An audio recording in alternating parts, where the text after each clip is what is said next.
Bonjour à tous, j'espère que vous allez bien. Je suis ravie aujourd'hui de vous retrouver pour le book haul du mois d'avril qui arrive assez rapidement après celui du mois de mars. En même temps, c'était celui du mois de mars qui arrivait complètement à la bourre. Comme chaque mois, je vais vous présenter les nouveautés qui rejoignent ma Mangatech ainsi que les fins de série qu'il y a eu pour ma part. Et autant vous le dire, ce mois d'avril, je ne l'ai absolument pas vu passer. Je ne sais pas si c'est pareil pour vous, mais le mois d'avril, il est passé en un éclair. Donc je vais vous présenter tout d'abord les partenariats que j'ai reçus, puis les nouvelles séries que j'ai commencées, il n'y en a que 4 et la seule fin de série que j'ai eue au mois d'avril. J'ai reçu 4 partenariats, dont un nouveau partenariat avec les éditions Pika qui m'ont envoyé le premier tome de Museum Killing in the Rain de Ryosuke Tomoe. Je vous l'ai présenté dans ma toute dernière vidéo juste avant ce book haul. Je vous mets le lien de la vidéo dans la barre d'infos si jamais vous ne l'avez pas vu. Un gros coup de cœur pour ce premier tome que je vous conseille vivement si jamais vous le voyez en librairie. De la part des éditions Komiku, j'ai reçu et je vous ai déjà présenté les tomes 1 de Dr Ashura de Ryoko Shino et L'Ange de l'Ombre, le tome 1 également, de Yuzuki Oshiai et Tetsuya Honda. Je vous les ai présentés à la fin de mon 40e épisode des lectures en cours et mon avis au sujet de ces deux nouveautés était assez mitigé. Je vous en ai parlé de manière vraiment très vague, j'avais pas grand chose à dire à leur sujet. Je vous renvoie à mon 40e épisode des lectures en cours dans lesquels je vous donne tous les petits renseignements au sujet de ces deux titres. Vous ne verrez pas la suite sur ma chaîne, mais que ça ne vous empêche pas surtout de vous faire votre propre avis et d'aller peut-être les feuilleter, voire les acheter en librairie. Dernier titre que les éditions Komiku m'ont envoyé tout récemment, puisqu'en fait je ne l'ai reçu pas plus tard qu'hier, il s'agit du premier tome de Pygmalion de Shihiro Watanabe.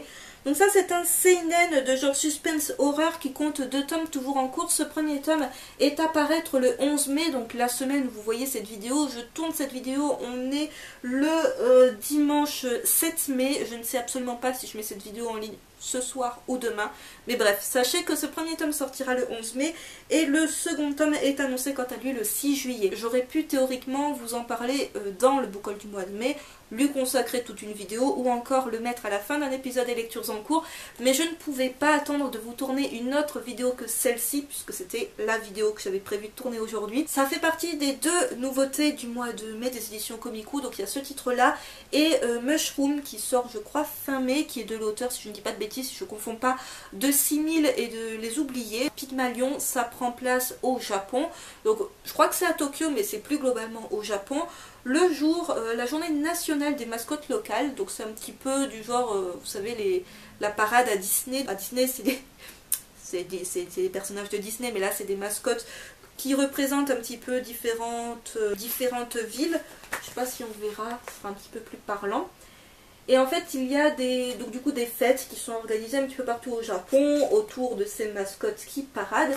Et on va suivre donc le personnage principal qui s'appelle Keigo, qui s'est rendu à l'une de ces fêtes accompagné de sa meilleure amie et de son petit frère. Pendant la fête, le petit frère va être attiré par une toute petite mascotte et il va suivre cette mascotte. Il va y avoir une annonce. Et c'est une annonce qui est un petit peu bizarre, tout le monde se demande si c'est un petit peu normal, si c'est une blague.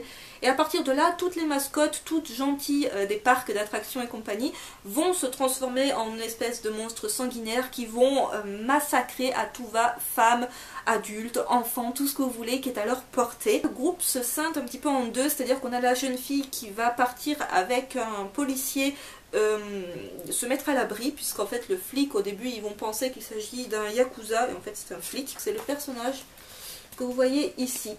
Keigo, eh bien, il ne peut pas se résigner à laisser son petit frère tout seul, puisque son petit frère c'est un petit peu tout pour lui, il en a pris la responsabilité. On le comprend via la couverture que le petit frère n'est bien évidemment pas mort au bout du seul premier tome, mais qu'en plus il a une particularité et c'est expliqué à la toute dernière page de ce premier tome. Et autant vous dire que la révélation finale, elle vous donne trop envie de découvrir la suite, parce que sincèrement c'est un tome qui se lit tout seul. C'est un mix entre ces 3 titres là, c'est pas du tout pour vous dire que c'est complètement similaire, il ne faut pas l'acheter parce que c'est ce qu'on a déjà vu dans d'autres mangas. Mais disons que pour moi, vous prenez le côté complètement what the fuck de Magical Girl of the End, c'est-à-dire une situation tout à fait joyeuse et paisible au départ qui tourne au cauchemar très rapidement, avec des personnages dont on ne connaît pas encore trop l'origine. On sait qu'il y a un certain projet Pygmalion, mais on n'en sait encore pas trop, il y a encore beaucoup de mystères. Vous mélangez avec le côté justement très sympathique des mascottes, un petit peu à la manière des des poupées qu'on a dans Dolly Kill Kill, qui en fait se transforme en espèce d'horrible monstre. Vous mélangez le tout avec les personnages atypiques qu'on a dans Poupa. Vous prenez ces trois-là, vous mixez et vous obtenez Pygmalion. Il y a beaucoup de suspense, ça part dans tous les sens. Donc si vous aimez les mangas avec beaucoup d'action, vous n'allez pas du tout être déçus. Le titre est conseillé à partir de 14 ans. Je vous montre une scène pour vous montrer un petit peu le niveau de what the fuck et de gore des attaques de ces fameuses mascottes. Il y a un extrait, donc n'hésitez pas à checker la barre d'infos comme d'habitude. Je vous recommande vivement de feuilleter ce titre dans vos librairies quand vous le verrez cette semaine parce qu'il vaut le détour. J'en ai terminé avec la partie partenariat. Je passe à présent au titre que j'ai moi-même acheté et j'en ai acheté 4. Sur les 4, je vous en ai en fait déjà présenté un et montré un deuxième dans le book haul du mois de mars. Tout d'abord, il y avait le premier tome de To Your Eternity de Yoshitoki Oima publié chez Pika.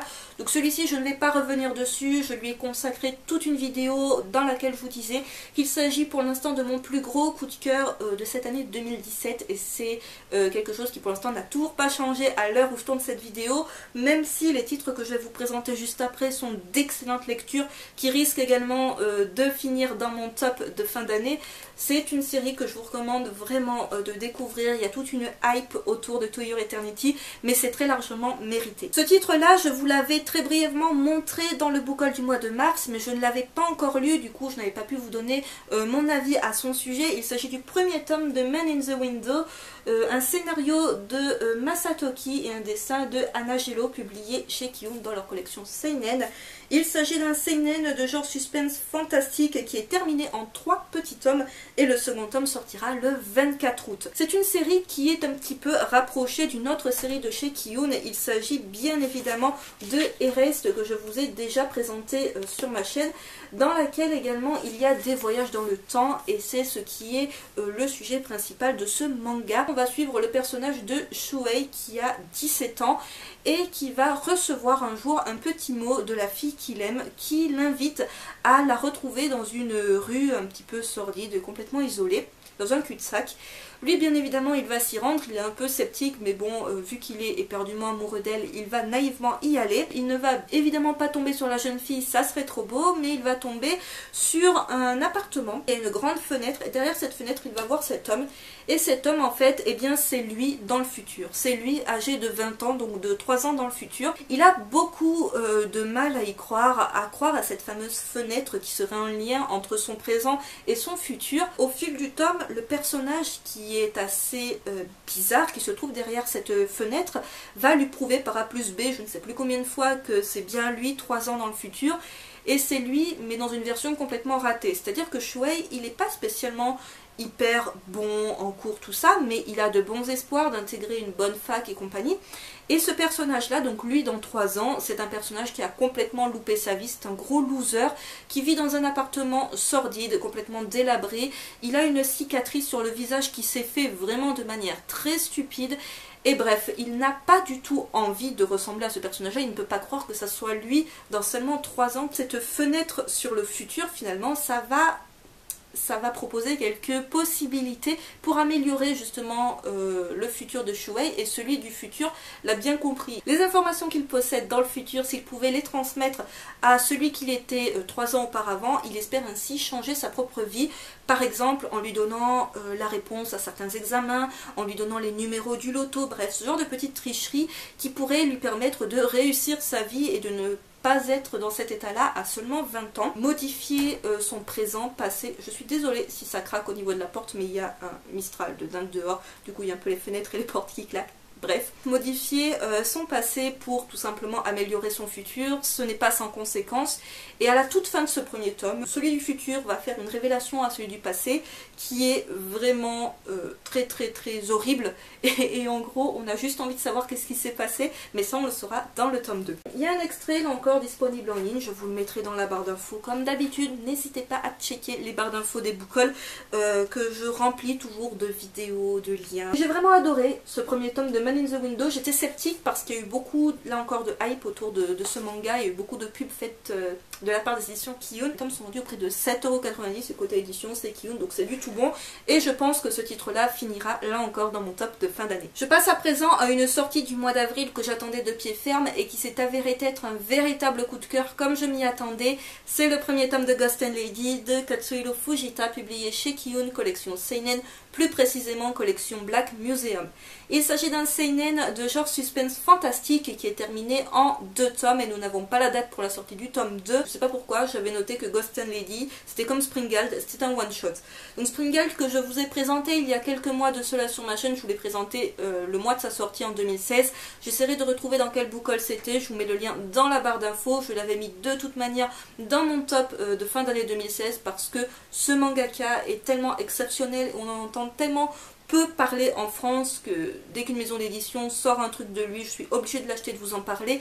Il s'agit de l'auteur entre autres de Moonlight Act qui fait partie de mes mangas préférés, que je n'ai toujours pas présenté sur ma chaîne mais c'est l'un de mes mangas préférés. La plupart des tomes sont juste introuvables et quand je dis introuvable c'est qu'il y a un tirage très limité des tomes puisque ça ne se vend absolument pas en France, que la série est terminée en 30 tomes et qu'on aura la fin d'ici 2025, on va dire quelque chose comme ça, sans exagérer. Kiyun a commencé cette collection Black Museum, donc ils ont sorti l'année dernière un premier one-shot qui s'appelait Springald, que je vous ai présenté, du même mangaka, et là on a la suite, du moins un autre titre de cette collection qui est Ghost and Lady.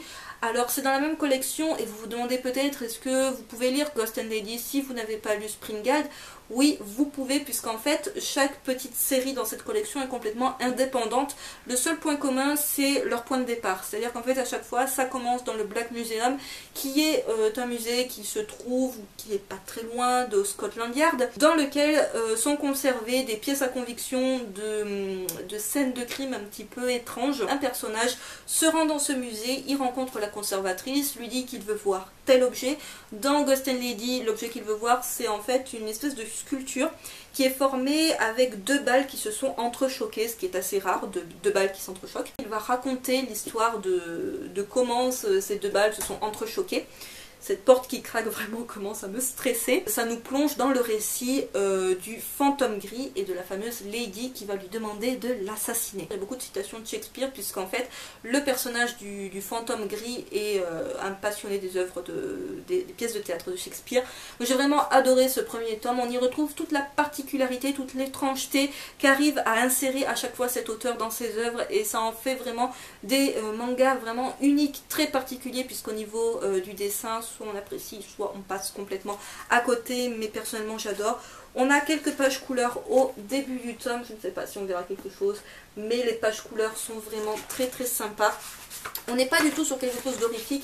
Je sais que le fantôme gris peut paraître un petit peu flippant sur la page couleur et c'est la page en fait que vous voyez ici, mais on n'est pas du tout, on est plus sur du fantastique un petit peu mélangé à de l'enquête. La collection Black Museum, là chez Kiyun, ils font vraiment du très très beau boulot. On a un vernis doré, on a vraiment un travail sur la couverture comme si c'était un petit peu un livre ancien. Puis voilà, c'est juste dingue, le volume est très épais, c'est pour ça que j'ai pensé à un one shot. Et il est vendu au prix de 8,90 €. C'est particulier comme je le disais, soit on apprécie, soit on passe complètement à côté, on se dit mais c'est quoi ce truc. Ma série préférée ça reste Moonlight Act, c'est une très grosse série, c'est très compliqué de la commencer en 2017. Mais vous pouvez au moins découvrir l'auteur via les éditions Kiyun et ces petites séries, ces petits one-shots qui sont proposés.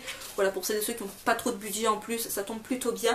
Donc vraiment une excellente découverte, je vous le recommande si vous êtes passé à côté ou si vous vous demandiez si ça valait le coup, ça vaut très largement le coup. Je passe déjà à la dernière nouveauté de ce book haul, il s'agit là encore d'un coup de cœur, c'est le premier tome d'Innocent Rouge de Shinichi Sakamoto publié chez Delcourt Tonkam. Il s'agit d'un seinen de genre historique suspense qui compte 5 tomes toujours en cours au Japon et le second tome sortira en France le 7 juin. Il s'agit de la suite directe de la série Innocent qui est terminée en 9 tomes que je vous ai déjà chroniqué sur ma chaîne. Je vous mettrai le lien de ma chronique complète dans la barre d'infos si jamais vous n'avez pas vu cette vidéo.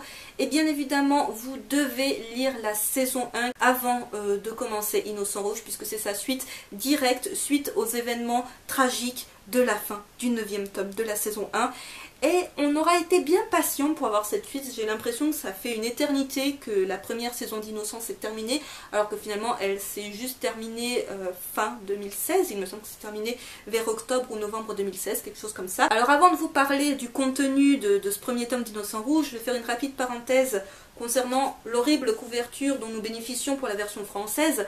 Je me suis déjà exprimée à ce sujet sur Twitter, on a été nombreux à justement en parler directement avec Delcourt Tonkam qui ne nous aura jamais strictement répondu à aucun moment. On a été plusieurs à dire que vous pouvez pas faire ça, vous pouvez pas faire ça, ils l'ont fait. La couverture VO était beaucoup plus soft, elle était, je crois dans mes souvenirs, un petit peu à l'image de ce que sont les couvertures de la saison 1, c'est-à-dire toute blanche, toute immaculée, où on a juste le personnage qui ressort et ça suffit. Et là en fait ils nous ont rajouté en fond ce que j'imagine être Versailles, je vais pas trop m'avancer mais je pense que c'est Versailles en fond rouge. Donc oui, innocent rouge, on rajoute du rouge derrière alors que pour moi il y avait suffisamment de rouge sur Marie-Joseph, mais bon ils en ont rajouté un petit peu en arrière-fond. La quatrième de couverture, c'est pas horrible. On a ce côté un petit peu ancien, on a un vernis sélectif comme on a finalement sur la première de couverture. Le petit cachet de cire, ce genre de choses, enfin voilà, le petit rappel, tout ça. C'est pas horrible, mais c'est ce qu'ils ont fait de la première de couverture. Alors la couverture du tome 2, c'est pire. Je pensais que la couverture du tome 1, ça pouvait pas être pire, mais quand il y a eu un visuel du tome 2, je dis, mon Dieu, on va passer outre la couverture, puisque ce qui m'intéressait, c'était pas seulement la couverture, c'était surtout le contenu du manga. Et là, par contre, j'ai pas du tout été déçue. On est aux portes de la révolution, on sent que ça va arriver incessamment sous peu. La saison 1 se terminait sur la mort d'un personnage, de manière assez tragique, pas d'un seul personnage d'ailleurs, de plein de personnes. On comprenait qu'à la fin de la saison 1, Marie-Joseph Sanson allait se venger. Voilà, elle était animée par la vengeance et elle n'attend pas, puisque la vengeance se passe dès le début de cette saison 2. Et autant vous dire qu'elle ne va pas y aller par 4 chemins. C'est un personnage qui est aux antipodes de son frère, c'est-à-dire que son frère dans la saison 1, Charles-Henri Sanson, c'était quelqu'un qui ne voulait pas du tout embraser sa destinée de bourreau, il était vraiment complètement hermétique à tout ça, il subissait les sévices de son père et de sa grand-mère et il n'entendait rien au métier de bourreau, il voulait vraiment éviter à tout prix de tomber là-dedans. Dans cette saison 2, Charles-Henri Sanson, il est un bourreau affirmé, c'est-à-dire qu'il n'a plus aucun doute dans ses exécutions. On voit que c'est un personnage qui garde une certaine sensibilité, mais il n'est plus aussi fragile, c'est pas un gros fragile comme il était plus ou moins au début de la saison 1. Celui qui fait office de petit fragile, c'est son fils qui est encore très jeune, qui s'appelle Henri. Charles-Henri et Henri, oui, Henri. C'est un petit peu lui quand il était petit, c'est-à-dire qu'il ne veut pas regarder ça, il est obligé d'assister aux exécutions de son père, il n'a pas envie de voir ça, mais il y est forcé, ce genre lui maintient les yeux ouverts, non, tu regardes. Et il y a une scène qui m'a marqué dans ce tome 1, c'est une scène d'un accouchement, puisqu'en fait, bon, on a une époque où au niveau des accouchements, au niveau des soins, tout ça, c'est encore assez aléatoire au niveau de l'espérance de survie du patient. Et ça permet de faire un gros contraste concernant les Sansons, c'est que ce sont donc les exécuteurs de France, donc les bourreaux de France, qui ont exécuté entre autres Louis XVI, Marie-Antoinette et compagnie. À côté de ça, c'est des gens qui ont une très grande culture médicale, puisqu'en fait, quand ils n'exécutent pas des personnes qui sont condamnées à mort, eh bien, ils se consacrent à tout ce qui est médecine et ils étudient notamment des cadavres. Donc en fait, ils font des autopsies et ça leur permet de vraiment avoir une très grande connaissance de l'anatomie. C'est très sanglant, il y a du sang qui gicle absolument partout. Donc âme sensible, s'abstenir, mais ça je l'avais déjà dit avec la saison 1, c'est vraiment dans cette lignée-là. J'ai adoré retrouver le trait de Shinichi Sakamoto qui fait vraiment un travail de dingue. On a des très belles pages couleurs. Alors on aime ou on n'aime pas, moi j'aime beaucoup. Après c'est très surchargé au niveau de cette page couleur, on a vraiment beaucoup de choses. Le tome est vendu au prix de 7,99 €. Malheureusement, il n'y a pas d'extrait disponible en ligne. En même temps, ça sert à rien de vous montrer un extrait si vous n'avez pas lu la saison 1. Ça sert à rien parce que vous allez vous spoiler des trucs. Voilà, donc j'essaie de ne rien vous spoiler. Je vous montre juste quelques planches qui sont vraiment très très belles. Marie-Joseph, dans toute sa splendeur, c'est un personnage qui est vraiment hyper charismatique, qui a une aura de dingue. Pour vous montrer un petit peu le niveau sanglant du manga. Voilà, là encore, c'est assez soft. Donc vraiment un premier tome qui m'a énormément plu, mais en même temps, s'agissant d'Innocent, je ne m'attendais pas du tout à être déçue de cette suite. Je vous recommande vivement, si vous avez aimé la saison 1, vous ne pouvez qu'embrayer sur cette saison 2. Et pour conclure cette vidéo, je vais vous présenter la seule fin de série que j'ai eue au mois d'avril. Il s'agit du 9e tome de la série Dans l'intimité de Marie de Shuzo Oshimi, publié chez Akata. Dans ce dernier tome, on a la réponse à notre question, à savoir qu'est devenu l'esprit de Marie, qu'est tout bonnement devenu Marie, et l'explication qui est donnée à la toute toute fin de la série a su personnellement me convaincre. Je sais que ce n'est pas le cas de tout le monde, certaines personnes n'ont pas apprécié la fin de la série, d'autres ne l'ont pas comprise, d'autres encore n'ont pas du tout apprécié la série dans sa globalité, mais ça c'est un autre débat, les goûts, les couleurs, you know. Si vous me suivez depuis un petit moment, vous savez que Dans l'intimité de Marie, c'est une série que j'apprécie tout particulièrement, et ce depuis le premier tome, une série que je défends bec et ongle depuis le premier tome, et ce jusqu'au 9e tome, qui ne m'aura pas déçu. Personnellement, j'ai pas du tout été déçue par la fin. L'explication qui est donnée, elle est plausible avec des gros guillemets, voilà, des méga gros guillemets. Je ne m'attendais pas à une fin en particulier, j'avais pas fait d'hypothèse sur la fin de la série, mais l'explication qui est donnée par l'auteur, eh bien, elle m'a plu puisqu'elle remet absolument toute la lecture en question, et ça mérite pour le coup de se replonger dans toute la série, de reprendre la série au tome 1 et d'enchaîner jusqu'au tome 9 d'une traite. Maintenant qu'on connaît la fin, maintenant qu'on connaît l'explication à tout cela, ça vaut le coup, je pense, de reprendre sa lecture au premier tome pour encore mieux apprécier finalement les premiers tomes de la série, sachant qu'on connaît le pourquoi du comment de la chose. Je vous montre un petit peu ce que ça donne niveau dessin, même si j'ai déjà fait tellement de vidéos au sujet de cette série. Je pense que vous l'avez vu je ne sais combien de fois sur ma chaîne, mais encore une fois c'est une série que j'aime beaucoup et qui va un petit peu me manquer. Je vous montre encore une petite illustration. Je n'ai pas grand chose de plus à vous dire, si ce n'est que j'ai vraiment beaucoup aimé cette série, que je vous la recommande chaudement. Je ne vais pas revenir dans cette vidéo sur la polémique qu'il y a eu sous la chronique vidéo de Sylvarion sur sa chaîne. Je pense que ça a suffisamment jasé dans tous les sens. J'ai donné un petit peu mon avis dans les commentaires, mais bref, je ne vais pas revenir là-dessus dans cette vidéo, c'est pas le sujet. En attendant, c'était une excellente lecture et une très bonne fin de série. Cette vidéo est à présent terminée et j'espère qu'elle vous aura plu. N'hésitez pas à me dire dans les commentaires si vous avez lu certains des titres que j'ai présentés dans cette vidéo, votre avis à leur sujet. N'hésitez pas non plus à me dire ce que vous avez commencé au mois d'avril, et si parmi tout ce que je vous ai présenté dans cette vidéo, il y a des titres qui vous donnent envie ou peut-être absolument pas. Sur ce, je vous retrouve très vite pour une prochaine vidéo. Bye!